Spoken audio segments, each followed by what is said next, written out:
Hey everyone, Gene here. Welcome back to the Evil Within. This is an Akumu, no upgrade, no locker, no flashbolt, no freeze bolt playthrough on the PS4, and we're on chapter 11. So, I finally replayed this chapter after all that time of me being annoyed about my footage being lost, and I did it pretty easily. I didn't have a whole lot of trouble. You're going to see a lot of edits in this video because I pulled off some stuff that I wanted you guys to see and stuff I wanted to talk about. So there's going to be a lot of jump cuts, but I did that just so I had more stuff to talk about. And then I'm going to edit out a lot of things in the middle of this chapter. There's parts where you have to just like walk around, or you're you're with another NPC and they're talking, and I figured there's no point in leaving that in, so you're going to see it jump around in the middle. So this chapter and the next chapter are the two that everybody hates in this game. I think it's mostly aesthetically because this is supposed to be a survival horror game, and this chapter and the next chapter take place in a city and it's daylight outside, and the enemies start having guns more prevalently in this chapter. You fight enemies who look like uh, SWAT team members and things like that, and I think just stylistically people don't like this chapter. But in terms of combat, this chapter is really great, and it's a lot like chapter 6 in that it's really long and it's difficult and it has a lot to it. I don't like the end of this chapter because it ends on a really scripted, kind of stupid section that really could not be in the game for all I care. Like, if they remaster this game, I would love for the last 20% of this chapter to be omitted because it sucks, as far as I'm concerned. So right here, you find the Magnum here, but since I had to use a New Game Plus playthrough or file to capture this footage, I already had it, so it was replaced with just bullets. And then I don't know if you can see, but when I open up my weapon wheel, I have some other stuff. There's a machine gun and a rocket launcher, which you get for beating the game, but obviously I'm not going to use those, so I've just been not touching them. The Magnum is really great weapon. I'm going to talk about it more once it comes up. It's not like, it kind of combines some things for the sniper rifle and the shotgun to make it extremely useful kind of in every situation. Also in this chapter you're going to see harpoon bolt get some more use, like in some ways that I haven't used it before. Again, there's probably more optimal ways to do some of this stuff, but I don't take strats from other videos. I don't look up how to do things for this game. The only thing I've really looked up was that sequence for how to defeat Laura quickly in chapter 5. That is it.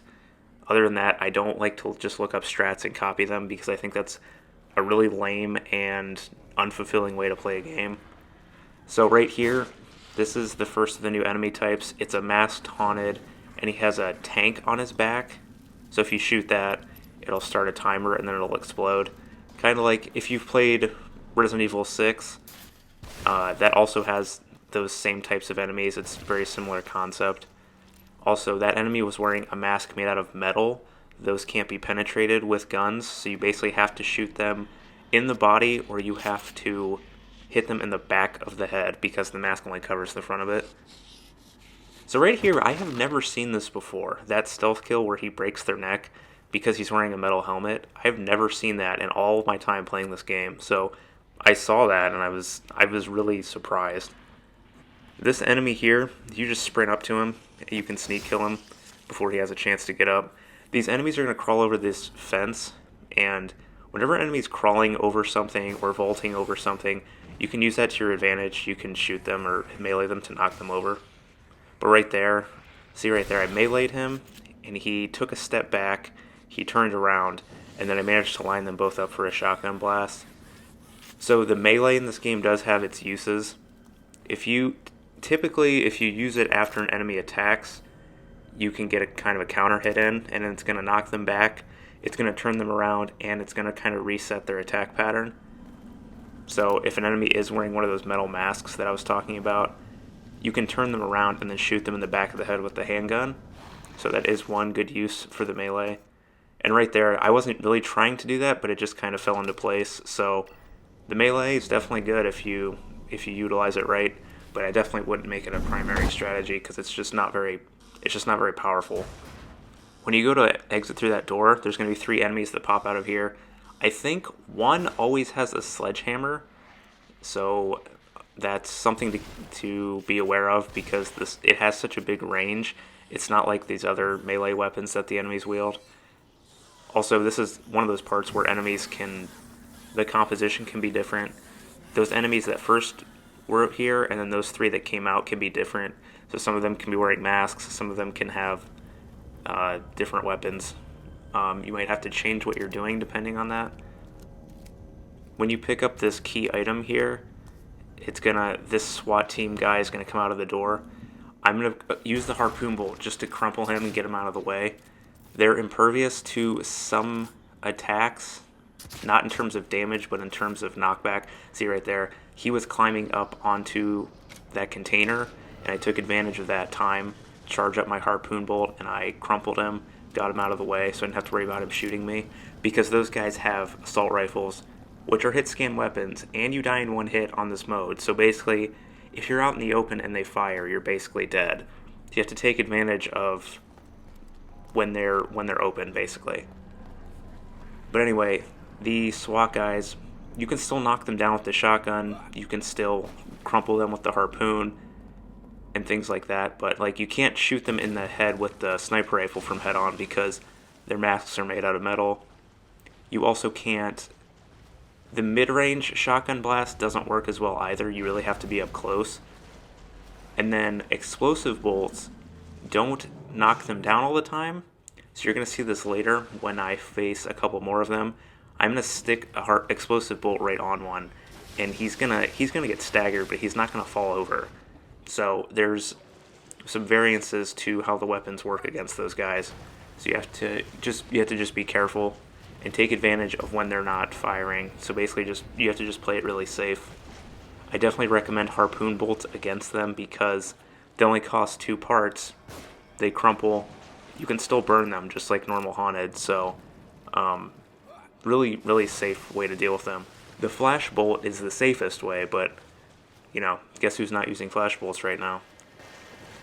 Which really sucks. This whole level, there's a lot of parts where the flash bolt is really great, but I had to do a lot of weird workarounds coming up. There's a part in this it's kind of like the burning house in chapter 6. It's just incredibly difficult. A lot of enemies. You have to really have a good strategy down. So I'm going to go in detail what I do there. Right now I'm avoiding this fish monster. So I talked in an earlier chapter about how if this game got a remaster, they could cut some stuff out and that'd be nice. If this section and the next fish monster section was omitted, that I wouldn't care. I would probably be all for it because it adds nothing to the game as far as I'm concerned. It's not like offensively bad, it just does nothing for me. And I don't see a point. You don't get to utilize anything in the combat. So yeah, if they took that out in a re-release, that'd be great. Tango, in case you're listening to this random video about your 6-year-old game. So anyway, here, if you're playing on normal, is when you're first going to experience the doppelganger. But since I'm playing on Akumu, where we've already had them, there's actually going to be 2 here. And again, harpoon bolt can crumple them, shock bolt. The magnum is great for knocking them down. The magnum, it has the knockdown of the shotgun, essentially, and it has the range of something like the handgun or the sniper rifle. So you can do long-range knockdown with it, kind of like the harpoon bolt, but you don't have to charge it up. And speaking of harpoon bolt, I'm going to harpoon this first doppelganger, knock him against the wall, get a quick match throw. While I'm throwing the match, I'm going to equip the magnum. This one's further away, and he's already initiated that grab. If you knock the doppelganger down, the grab is going to get suspended. So the magnum, again, it's like the harpoon bolt. You can get a long-range knockdown, but I don't have to charge up the shot. It's just instant. And knocking him down, it removes the threat of the grab. So I figured a magnum shot, safest way to go about it. It's only 1 bullet because it knocks him down. I can just kill him with a match, and there it is. So the magnum, real quick, I wanted to talk about it, how it fits into the arsenal altogether. So it has the knockdown, the range, and the power. So basically, you might think, well, what's the weakness? Well, it has a very distinct, unique weakness, just specifically to it. So the other guns, the handgun, the shotgun, the sniper rifle, you can find ammo off of enemies. So they all have a chance to drop ammo for those weapons, especially if you're low on that ammo type. The game tends to throw you a bone and give you some handgun bullets if you're running out, or if you're completely out of shotgun shells. Enemies will tend to drop one or two, but the Magnum never has ammo dropping from enemies. So it has completely finite bullets throughout the course of the game. So you'll find some bullets in this chapter, and then there's some in chapter 13, 14, and 15, I believe. But other than that, there's no other way to get ammo. So essentially, it's the most survival horror out of all the guns, because you can't rely on enemies giving you ammo if you're out. If you use up all your ammo, then there's nothing you can do about it until you find more. So while it takes the best parts of things like the harpoon bolt and the shotgun, it has its own unique weakness specifically to it. So really interesting weapon. Also, there's things like, if an enemy's close to you, it kind of just knocks them back. Like, it's not a normal knockdown. It like blows them away. Kind of like if you've played Resident Evil 4, which again, if you're watching this video, I can only assume you've played the game that everybody in the entire world has played. But if you've played it and you've used a Magnum, and you know how the Magnum works against the Ganados, where you shoot it and they like fly backwards, the same thing happens with the Magnum in this game. So it has its own unique knockback too. I think a base Magnum shot is 150 damage, which is the highest out of any base weapon. It's on par with the axe that the enemies drop. But anyway, here it is. This is the really hard part of this chapter, the dreaded shutter fight. So there's going to be waves of enemies here. I went around, I shot that guy with the sniper rifle while he wasn't doing anything. This enemy is going to come running at you, so I would just shoot him in the leg just to knock him over, especially because he has a gun. Shooting him in the leg will stun him, so you want to just stun him as quick as possible so he doesn't get a shot off. So here I'm going to do something very specific. There's an enemy in the back who's going to be making like a motion to the other guys. I'm going to shoot him because he has a gun. And then this guy's going to run along the edge here. Shoot him, he's going to fall off because any enemy near a ledge will fall when hit by anything. I'm going to put this shock bolt in a very specific place so that it catches all of these enemies. And then I'm going to make sure I burn them before the shock wears off. I'm going to place another shock bolt after this enemy to do the same thing to the next wave. This enemy kind of got a jump on me. I didn't expect him to run up to me like that. I could have used the handgun there to knock him off, but I used the shotgun. So I'm going to place it in the same spot. When this wave spawns, this sniper is going to appear up here. Make sure you take care of him first. So I made sure to pop his head off as quick as possible, come over here and burn these enemies before they had a chance to get back up. This next round is going to have a SWAT enemy, so it's going to have a high armor enemy that has a hit scan weapon, so very dangerous. And like I said, the explosive bolt will not do normal knockdown to him, but I am going to be able to stun him a little bit, and now I'm going to get out the shotgun, knock him down, and then that enemy in the back who's shooting me, that's the last enemy. Basically, everything I'm doing right now is working around the pattern of his shots. The shutter will open, he'll immediately shoot for a couple seconds, and then he'll stop, and it gives you an opportunity to shoot him. I took advantage right there of the ability to throw grenades while crouching, and I threw it at that nearest enemy and blew him apart. I'm going to equip the Magnum, and when this enemy's done shooting me, I'm just going to give him a couple shots, and he's going to die. See, right there, when he gets blown back, that's how you know he's dead. A regular enemy will get blown back like that, but the guys with armor, that only happens when they die. So that part, again, doesn't look hard, but it requires a lot of strategizing, and flash bolts at that part are really, really good, but since I can't use them, I had to bust out the specific shock bolt placement Sniping that enemy in that first wave was something I came up with at the very end, because that enemy, he has a shotgun and really he's really prone to just shooting you right away. So I wanted to pick him off first. So that's what I ended up coming up with. I figured one sniper round to guarantee victory in that wave, I guess, is okay. And then this little section, this construction yard here, is littered with traps. So go around and disarm them all, because I don't think they're very useful to use in this upcoming fight. I would get them all so you can make more bolts for the parts coming up.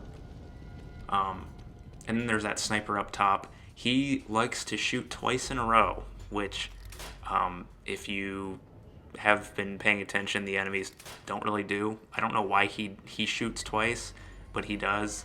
So that's obnoxious, and he shoots very quickly. I don't know if that guy's like a special sniper or something, but he's annoying. Make sure you take care of him. So I'm going to go around, I'm going to disarm all of these. When you come up top here, there's going to be 2 more SWAT guys with assault rifles, and then a few more enemies that are going to spawn. I'm going to take advantage of this door down here to minimize how many resources I'm going to use. So you'll get to see how that works. And this is one of those parts where the grenades are just incredibly useful. I don't have a whole lot of damage output right now. We're getting later in the game, and enemies get more health as the game goes on. So I don't have a lot of damage. I don't have a lot of resources, but grenades are awesome for damage and knockdown. So there's going to be one that stays up there and one that stays down here.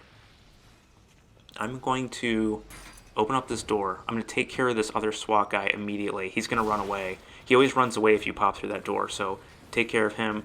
These guys, the door closed on them, so I'm going to equip the grenade again, and I'm going to try and blow them all up. It doesn't kill them, but I get 2 down right in one spot so I can burn them. And then there's that fatty, he's still alive, but I'm just going to leave him. I thought that enemy had an axe, so I was trying to pick it up, but I guess it's not one you can pick up for some reason. So this guy's still alive, but he doesn't shoot you as soon as you come up here, so because he likes to take cover. So I'm just going to knock him down so he doesn't shoot me while I'm climbing the ladder, and then I'm just going to leave him. These guys are going to despawn as soon as you come up here. And then here, God, I feel like an auctioneer. I have to talk so fast at this part. Right here, this is I can't even talk. The cart ride. I'm just going to call it the cart ride. So here, you need to have a lot of ammo for something, because most of these enemies are going to be near a ledge of some kind, so you can knock them off a ledge. Luckily, I have full handgun ammo, which on a no upgrade run is only 16 bullets, but luckily I'm full. So just shoot most of these enemies. They're going to fall off the ledge. Some of them will get near barrels too.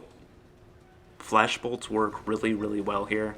You can just stun an entire one side of this just by shooting a flash bolt basically anywhere, but that's not going to happen. So I had to use harpoon bolts. You see, I made harpoon bolts before this part started.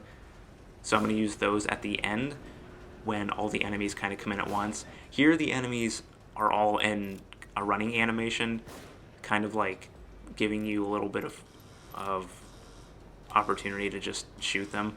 But at the second half of this part, enemies are just going to like appear, and several of them are going to have guns. And when they're up top, they're not going to be near a ledge, so you're going to have to do something else to them, shoot them with a harpoon, a sniper, something like that. So right here, take care of that guy, and then I'm going to immediately switch to the harpoon, use that top thing for cover. I'm going to hit both of them with harpoon. See there, the shotgun spread in this game is so wide, I hit both of those guys, and they both fell off. That last SWAT guy is going to be near an edge, so I shot him with the handgun. These 2 up top are still alive because a harpoon wasn't enough for them. So I'm going to equip the Magnum to kill the SWAT guy, because the handgun is not going to do anything to him for hit stun. He's still going to be able to shoot me. But then that regular enemy with the Molotov, I'm just going to knock him down with the handgun. And that's that part. Again, doesn't look hard, but if you don't have the ammo, there's really nothing you can do there. So again, flash bolts work there really well. Freeze bolts work there. If you have an upgraded explosive bolt, you can probably stick those onto the SWAT enemies. The sniper rifle works too, although probably not as well because it just takes so long to fire. But yeah, that's that part. I was really worried about because I didn't know if I'd have enough ammo, but I did. I didn't like the fact that I had to bust out the Magnum because, again, Magnum rounds are finite throughout the playthrough, and there's a couple parts coming up in the next few chapters that I really want them for. But right here, I wanted to show you guys this. If you sprint over that little gap, you'll jump over, and there's 2 Magnum rounds, and I only used 1, so I actually gained a round there.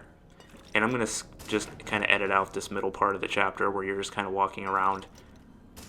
I wanted to show you this, though. If you go to this vending machine, if you hit it enough times, a trap will come out. And the trap is, like, placed differently. Usually traps are vertical, so you're familiar with the orientation and when to disarm it. That one comes out at a different angle, so it looks weird.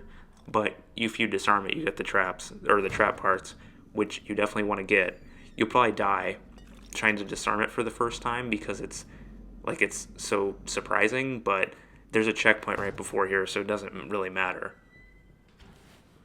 Alright, and then this part coming up, there's going to be another part with this stupid fish thing, so there's really not much to it. Basically, if you just throw a bottle or shoot a body, something like that, it's going to lure the fish over to that, so you won't have to, so you can just get away, basically. So while nothing's really happening, nothing that I really need to give you strategies for, I wanted to talk about some things mechanically and design-wise about this game, since, yes, this is a hard mode playthrough kind of thing. I also want to talk about the game design, too. So just going back to the Magnum, so I said long range, knockdown, high damage, things like that. The thing about it that makes it different than the harpoon bolt is that not only does the harpoon bolt need to charge, it's not a projectile, so enemies can dodge it a little bit easier. So again, it has all these advantages to these other weapons, the harpoon, the shotgun, the sniper rifle, because the sniper rifle really doesn't knock enemies back. And that's another thing about the sniper rifle that gives it its own little flavor, is that it has the range, it has the power, and it can destroy masks, the porcelain masks the enemies wear, but it does not knock them down. It's like every other gun in the game can knock enemies down except the sniper rifle. So there's that. But with the Magnum, like I said, the finite ammo makes it's basically like gold. Like, you have to really think about if you want to even use it. It's not just when and how to use it, it's should I even equip it? Because wasting a Magnum round on Akumu is like the worst thing ever. Like, you'll just want to reload your game if you do that. So again, that's like the final piece of the weapon puzzle in this game that I think is done so well. I also wanted to talk about the progression and chapter select, speaking of the Magnum ammo, because it ties into that. So in a lot of games, maybe not a lot, but some games, let's say you don't have any Magnum ammo, so you think, I'm going to replay this level and I'll farm some Magnum ammo or whatever. So in this game, games either have a straight progression where you can't pick the levels, or it's just level select all the time. This game mixes it together, which I think was really smart. So in a first playthrough, you cannot do chapter select. And this is because in a first playthrough, you don't want the player just going back and, loading up on Magnum rounds, or loading up on trap parts, or loading up on sniper rounds or whatever, because that kind of kills the tension of a first playthrough if you can do that. However, after you beat the game and you do New Game Plus, you do have chapter select, because in New Game Plus, it's all about just having fun, being powerful, just experimenting, things like that. So if it's New Game Plus, it's like, yeah, go ahead and let the player get all their Magnum rounds, get all their trap parts, who cares? So it's a little thing, but I think that was a brilliant way to handle it. Right here, there's going to be a few enemies. I just knocked them back with the shotgun, and then anytime an enemy is sprinting at you while you're going for a match throw, that's actually a good thing, because they're more likely to get caught in the fire. So I saw an enemy was sprinting. I said, I'll just throw the match. He's probably going to get caught in it. And there's one other thing I wanted to talk about, and that's the upgrade system. So I'm on Chapter 11, and usually by now you'd have a lot of upgrades in the game. Usually by now, for example, I'd have the critical on the handgun, probably maxed out. So basically, having that maxed out would be, you would have a 60% chance getting a headshot from the handgun to just instantly kill the enemy, which is huge. That's over half a chance to just instantly kill an enemy with a headshot. Obviously, if you can do math, you know that. I don't know why I needed to say that, but so upgrades. What I wanted to just talk about real quick, and this is another thing where, as much as I like the second game, as much as I like the sequel to this game, this is just another thing that I can't help but feel it did wrong.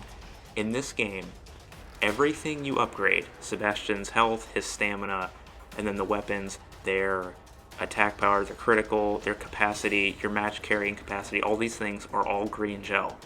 So what does that do? Well, it's like game design 101. When you have one resource and you have multiple things across multiple categories, that increases decision making and that increases freedom simultaneously. That's almost objectively, in my opinion, the best way to do it. The second game separated it into weapon parts and gel, so that way you don't have to think about what to upgrade with Sebastian as much. You don't have to think about what to upgrade with the weapons either, because now it's separated. And even further, the weapon upgrades are kind of barricaded by those high-grade weapon parts, so even then, it's even less decision-making because the game is gating you off. So again, I just wanted to say, it's a simple system, the upgrade system, but it works.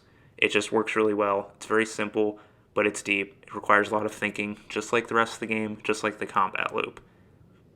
And then right there, I finished that fight. It's a very easy fight. That's why I really didn't need to feel the need to say anything.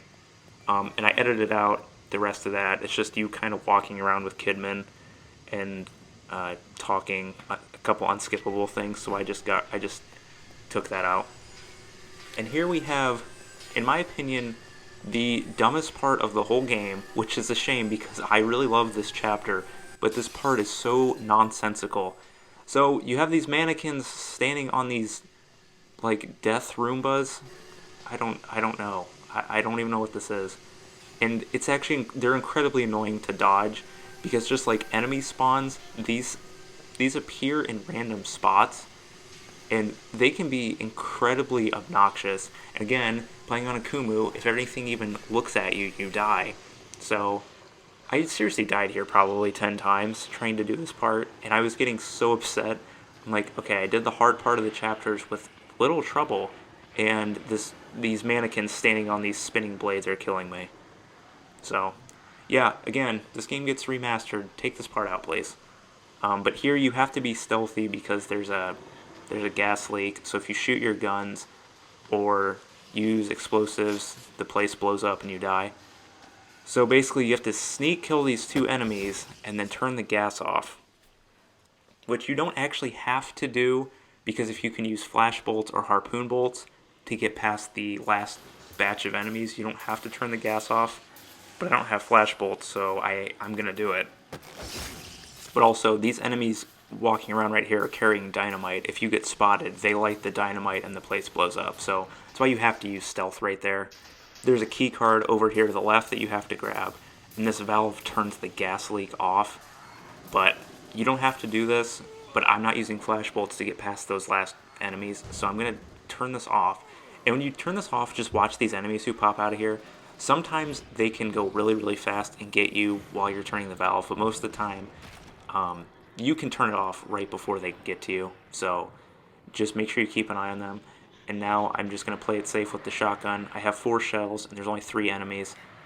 I'm just going to use my shells and my matches just to get rid of them. There's no need for matches that much in the next chapter, so I figured I'll just use them. There's also a couple matches lying up here.